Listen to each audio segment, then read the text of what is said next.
এক বনে থাকত এক সুন্দরী রাজহংসী। সে ছিল ওই বনের রাজকুমারী। আহা, কি রূপ!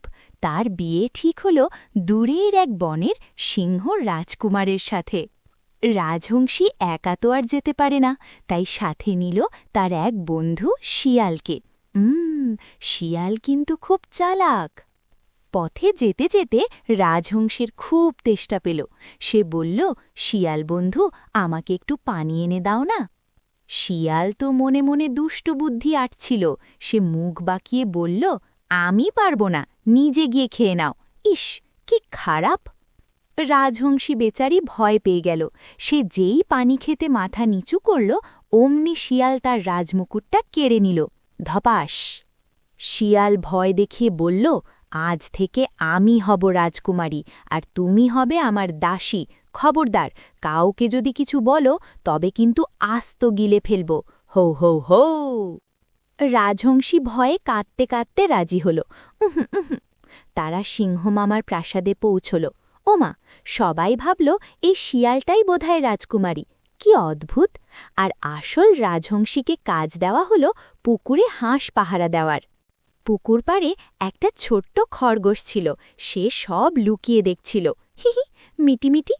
রাজহংসী প্রতিদিন পুকুরের কাছে গিয়ে একা একা নিজের দুঃখের কথা বলত। রাজহংসী বলত, হায় রে কপাল, শিয়াল হল রানী আর আমি পাহারা দিই মাঠের ঘাস।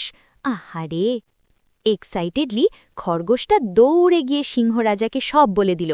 খবর আছে এবার। প্রাউডলি সিংহরাজা ছিলেন খুব বুদ্ধিমান। তিনি এক বড় ভোজের আয়োজন করলেন। দারুণ মজা হবে। অথরিটেটিভ ভয়েসে ভোজের মাঝখানে রাজা সবার সামনে শিয়াল রানীকে জিজ্ঞেস করলেন, বলো তো শিয়াল রানী, কেউ যদি কারো সাথে প্রতারণা করে তার কি শাস্তি হওয়া উচিত? মকিংলি শিয়াল তো নিজেকে খুব পণ্ডিত ভাবত। সে লেজ ফুলিয়ে বলল, তাকে সারা জীবন বনের নোংরা ড্রেন পরিষ্কার করার শাস্তি দেওয়া উচিত। অ্যাংরি ভয়েসে অমনি সিংহ গর্জন দিয়ে উঠলেন, ঠিক বলেছ, তুমিই সেই প্রতারক। যাও, আজ থেকে তুমিই ড্রেন পরিষ্কার করবে। ওরে বাবা!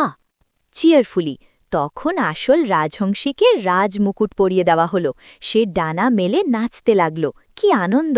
আর দুষ্টু শিয়ালটা নিজের শাস্তির কথা ভেবে নিজেই ফেসে গেল। ধ্যাত্তেরিকা!